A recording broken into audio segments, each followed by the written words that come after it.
안녕하세요. 와이프 따라 미국 온 남편 제이콥 Y입니다. 요새 보고 있는 컨텐츠들이 라이브 컨텐츠가 굉장히 많이 늘었어요. 그래서 제 컨텐츠 같은 경우도 라이브 형식을 좀 빌어서 컨텐츠를 한번 제작해 보려고 해요. 지금 현재는 제 얼굴을 버추얼 페이스를 쓰고 있는데 라이브를 하다가 중간에 제 얼굴이 드러날 수도 있잖아요. 그런 위험들을 사전에 예방하기 위해서 실제로 녹화를 하되 가급적이면 라이브 형식을 빌어서 제 미국 생활을 설명하는 그런 컨텐츠를 생각하고 있어요. 라이브라고 생각을 하면서 컨텐츠를 만들다 보니까 입이 계속 꼬이는 부분도 있고 한데 적절하게 잘 편집을 해가면서 여러분들한테 영상을 공개하는 방향으로 하겠습니다. 지금 제가 살고 있는 이 지역 굉장히 추운 날씨가 계속되고 있어요. 녹화를 하는 오늘 기준으로 보면 날씨는 조금 풀려서 지금 0도, 영하 1도 뭐 요 정도를 유지하고는 있는데 지난주까지만 해도 영하 20도에 다다를 정도로 굉장히 추운 날씨가 계속 됐는데요. 트럼프 미국 대통령의 취임식마저 실외 행사에서 실내 행사로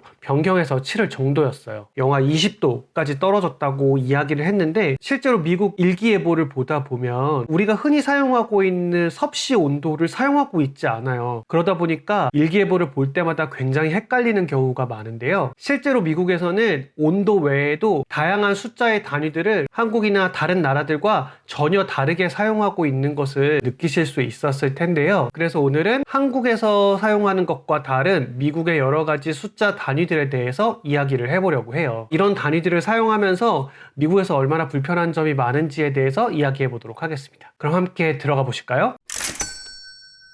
추운 겨울이 계속 되다 보니까 일기예보에 굉장히 많이 집중을 하게 돼요. 아이의 학교 폐쇄라든지 도로 교통 상황 계속 시시각각으로 바뀌기 때문에 일기예보를 굉장히 집중해서 봐야 되는데 TV에서 사용하는 온도가 우리가 흔히 알고 있는 섭씨 온도와는 많이 차이가 나는 것을 볼 수 있어요. 그런데 이 온도 단위 때문에 당황하거나 불편할 때가 굉장히 많거든요. 한국이나 다른 대부분의 나라에서는 섭씨, 셀시어스라는 온도 단위를 사용하고 있어요. 그래서 한 30도가 넘어가면 정말 덥다. 그리고 0도 밑으로 내려가게 되면 춥다. 이런 것들을 우리가 예측할 수가 있잖아요. 그런데 미국에서는 화씨, 페런하이트라는 온도 단위를 사용하고 있어요. 그래서 일기예보에서 30도다 라고 이야기가 나오게 되면 이게 더운 건가? 라고 처음에 생각을 했다가 화씨다 그러게 되면 이제 복잡한 계산식을 이용을 해서 계산을 해야 하는 거죠. 그래서 이 온도에 따라서 날씨 기준을 다시 세울 필요가 있어요. 예를 들어서 30도면 굉장히 춥고 50도면 굉장히 선선하고 90도, 100도가 되면 정말 덥구나 이런 식으로 말이에요. 온도는 사실 날씨에만 국한하지 않고 요리를 할 때도 조금 불편한 편인데요. 예를 들어서 오븐이라든지 에어프라이어, 요즘은 정말 에어프라이어를 많이 쓰잖아요. 에어프라이어 같은 것들을 사용할 때 레시피 온도가 적혀 있는데 이 온도가 사람을 진짜 헷갈리게 하죠. 한국 음식을 할 때는 당연히 섭씨 온도로 되어 있는 레시피를 보다 보니까 환산해서 계산을 해야 되기도 하고 이게 맞나? 막 이렇게 헷갈리게 되는 경우도 굉장히 많고 말이에요. 온도를 계산하는 공식 자체가 비율로 딱 떨어지는 게 아니고 이제 막 곱하기 그리고 빼기 막 이런 것들을 같이 해줘야 되기 때문에 더 복잡한 부분이 굉장히 많죠. 많은 다른 단위들이 있지만 온도 같은 경우는 실생활에서 일기예보를 매일 체크하기 때문에 미국에 살면서 특별히 불편한 단위의 차이가 아닐까 생각이 들어요.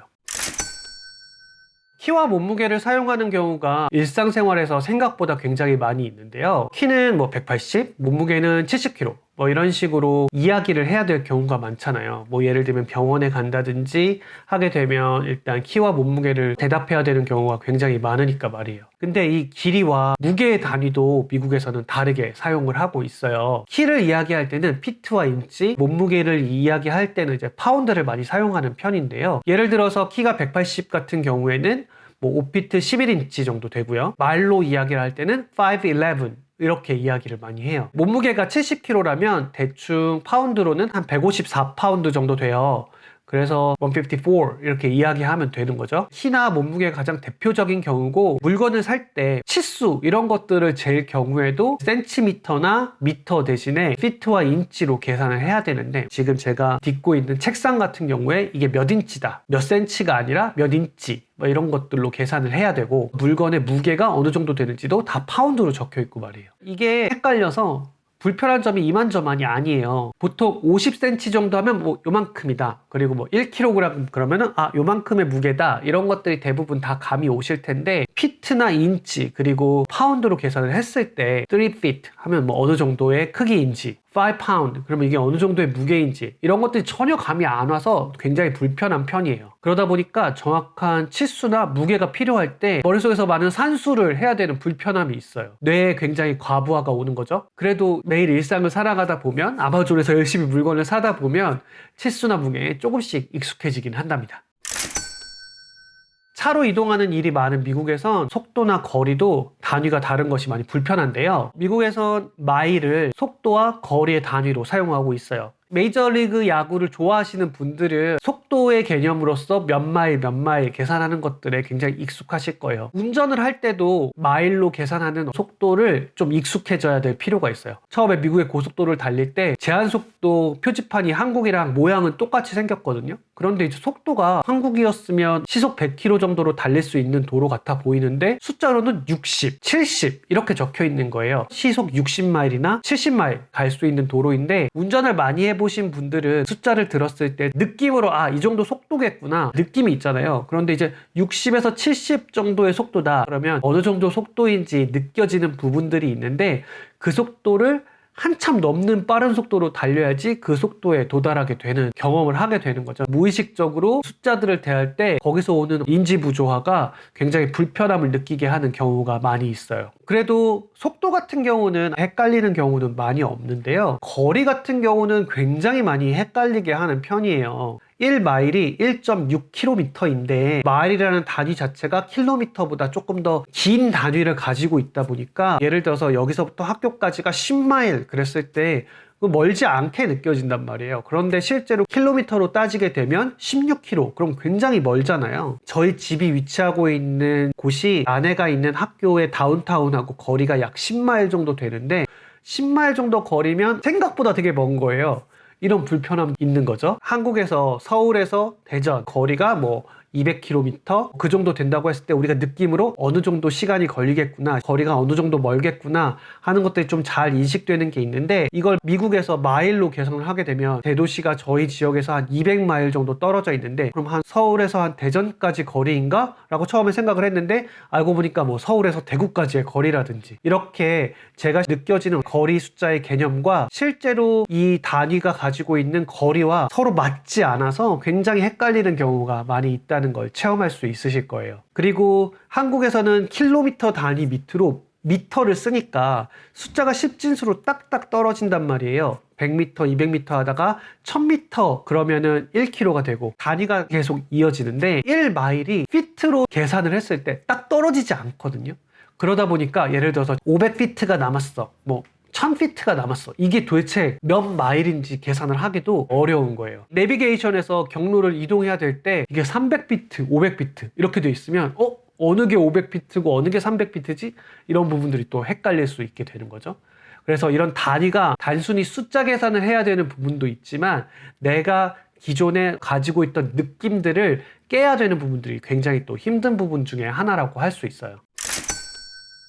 넓이라든지 부피 같은 경우도 굉장히 헷갈리거든요. 넓이 같은 경우는 집을 볼 때 많이 쓰죠. 아파트를 구경을 가야 되는데 이 집의 넓이는 어느 정도 되죠? 라고 물어보게 되면 네. 이러이러합니다 라고 대답을 할 때 우리가 단위를 사용하는데 사실 이 부분은 한국에서도 흔하게 사용하고 있던 단위를 최근에 바꿨기 때문에 헷갈리는 부분이 있기는 했었죠. 얼마 전까지만 해도 우리가 평이라는 단위를 썼으니까 뭐 20평짜리 아파트는 요만하고 30평짜리 아파트는 이만하고 막 이런 느낌이 있었는데 갑자기 그걸 갖다가 뭐 84제곱미터 뭐 105제곱미터 뭐 이렇게 사용을 하면서 헷갈리기 시작을 했잖아요. 근데 이제 그렇게 사용하는 게 조금씩 익숙해져 가던 시점에 저희가 미국에 왔단 말이에요. 집을 보러 갔는데 이 집은 넓이가 어느 정도 되죠? 그랬더니 네, 1000스퀘어핏입니다. 딱 1000스퀘어핏이 얼만큼이야? 이런 분들이 굉장히 헷갈리는 거예요. 단위 자체가 워낙 다르기 때문에 수치에 대한 느낌을 가늠하기가 굉장히 어려운 편이거든요. 그러다 보니까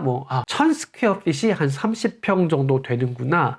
요 정도의 느낌만 가지고 있답니다. 느낌적인 느낌으로다가 그런 거죠. 근데 한국 아파트하고 미국의 집의 모양이 워낙 다르기 때문에 굳이 한국의 단위로 바꾸지 않아도 될 정도로 느낌이 많이 다른 부분이 있어요. 지금 저희 집이 한 1000스퀘어핏 정도 되는데 한국에서 살다가 오신 분들은 저희 집은 굉장히 좁게 느껴지거든요. 그리고 지인분들의 집에 가게 되면 말도 안 되게 갑자기 2000 스퀘어핏, 뭐 2500 스퀘어핏의 집에 막 대지는 한 4000 스퀘어핏 막 이렇게 되고요. 그래서 굳이 제곱미터나 평으로 계산할 필요 없이 미국의 단위인 스퀘어핏에 조금씩 익숙해지고 있는 편이에요. 부피 같은 경우는 주로 이제 음료라든지 주유를 할 때 많이 사용을 하죠. 한국에서 리터, 밀리리터 단위를 사용을 하는데 미국에서는 온즈와 갤런을 사용을 해요. 이 온즈와 갤런이 사람을 굉장히 미치게 하는 편이랍니다. 온즈 같은 경우는 이제 작은 단위이고 이제 갤런 같은 경우는 좀 큰 단위로 사용을 하고 있는데 일단 십진법이 아니에요. 16온즈가 1쿼터 갤런, 32온즈가 하프 갤런, 64온즈가 1갤런이에요. 그러다 보니까 사실 음료 수준의 단위 같은 경우는 그냥 아예 포기하고 사고 있어요. 1갤런 같은 경우는 3.87리터. 이거는 이제 언제 많이 사용을 하냐면 이제 보통 우유가 1갤런으로 많이 나오고요. 미국의 그 뚱뚱한 우유 플라스틱 병 많이 보셨을 거예요. 그리고 또 주유를 할 때 또 1갤런을 사용을 해요. 한국에서는 리터당 뭐 휘발유 가격이 얼마다 이렇게 계산을 하는데 미국에서는 갤런당 휘발유 가격이 얼마다 이렇게 계산을 하거든요. 그래서 직접적으로 한국의 휘발유 가격과 미국의 휘발유 가격을 직접 비교를 하기가 굉장히 헷갈리는 경우가 많이 있답니다. 보통 이제 곱하기 4 해서 1갤런 이렇게 사용을 하고 있는데 기름의 부피를 계산하는 단위도 다르고 또 거리를 계산하는 단위도 다르다고 아까 이야기를 했잖아요. 그러다 보니까 연비를 계산하는 방식도 좀 달라요. 우리나라에선 뭐 리터당 뭐 10km를 간다 이야기를 하는데 미국에서는 갤런당 몇 마일을 간다 이렇게 계산을 한단 말이에요. 그러다 보니까 숫자가 딱딱 매치가 되지 않아서 리터당 10km 정도 되는 연비가 한 미국의 단위로는 한 갤런당 한 25마일 정도 간다. 요 정도로 보통 계산을 하거든요. 이런 어떤 단위의 차이가 또 생각의 차이를 만드는 부분이 있다. 이런 부분들이 한국에서 살다가 미국에 이민을 오거나 이주를 해서 생활을 할 때 불편하게 하는 요소가 아닐까 이렇게 생각을 해봅니다. 미국에서 다르게 사용하는 단위에 대해서 이야기를 해봤는데요. 과거 영국에서 사용을 하던 단위가 그대로 미국에 와서 계속 사용을 했는데 이제 다른 영연방 국가, 캐나다라든지 영국이라든지 호주, 뉴질랜드 같은 경우는 전부 다 미터법과 그람법 요걸 사용을 해서 단위를 전부 다 교체를 했어요. 그러다 보니까 현재 마일이나 파운드를 사용하고 있는 국가는 미국밖에 남지 않은 상황인데요. 미국에서 생활을 하다 보면 한국인의 입장에서는 굉장히 불편한 것도 많고 혼자 머리에서 숫자 계산을 하고 있어야 되니까 어른이고 아이고 할 것 없이 미국인들에 비해서 산수를 굉장히 많이 하게 되고 그래서 수학에 더 뛰어난 것은 아닌가 그런 생각도 하게 됩니다. 오늘은 미국에서 생활하면서 겪었던 단위의 차이 때문에 겪게 되는 여러 가지 어려움들에 대해서 이야기를 해봤어요. 실제로 뭐 단위를 어떻게 환산을 하는지 이런 이야기보다는 생활을 하면서 어떻게 생각의 방식을 바꿨어야 했고 그런 부분들이 얼마나 불편함을 야기했는지에 대해서 경험적인 측면을 조금 더 이야기하고자 해봤습니다. 오늘은 여기까지고요. 다음에도 미국 생활을 하면서 제가 느꼈던 점 그리고 제가 알게 됐던 점 이런 부분들을 가지고 다시 돌아오겠습니다. 그럼 다음 시간에 만나요. 안녕!